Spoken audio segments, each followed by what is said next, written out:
ফিলিস্তিনের সবচেয়ে বড় শহরাঞ্চল তেল আল হাওয়া ও গাজা সিটির সাবরায় হামাসের সাথে সপ্তাহব্যাপী ভয়াবহ যুদ্ধের পর বৃহস্পতিবার রাতে গাজা ছাড়তে শুরু করেছে ইসরায়েলি বাহিনী।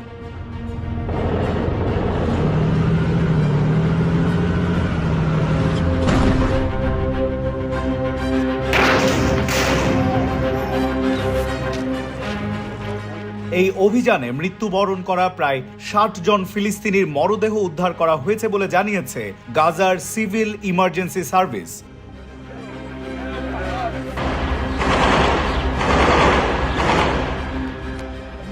রয়টার্সে প্রকাশিত এক প্রতিবেদনে বলা হয়, গাজার কিছু এলাকা থেকে ইসরায়েলি সৈন্যরা সরে গেলেও শহরের উঁচু জায়গাগুলোতে এখনও ইসরায়েলি স্নাইপার ও ট্যাঙ্ক অবস্থান করছে।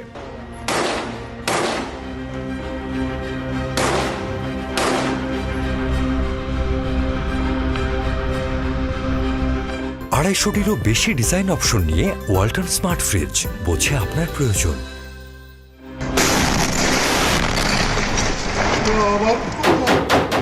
হামাস জানিয়েছে তারা ট্যাঙ্ক বিধ্বংসী রকেট ও মর্টার নিক্ষেপ করে ইসরায়েলি বাহিনীর উপর হামলা চালিয়েছে। এতে অনেকে নিহত ও আহত হয়েছে।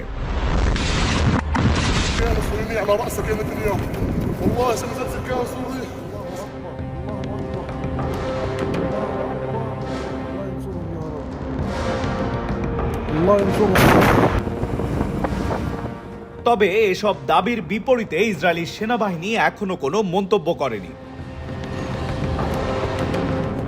এদিকে ইসরায়েলি সামরিক বাহিনীর দাবি, তারা গাজা সিটিতে ইউএনআরডব্লিউর সাবেক সদর দপ্তরের ভেতরে হামাসের ড্রোন ও অন্যান্য অস্ত্রশস্ত্র পেয়েছেন। আইডিএফ এর দাবি, তারা হামলার আগে ওই এলাকা থেকে বেসামরিক জনসাধারণকে সরিয়ে নিয়েছেন।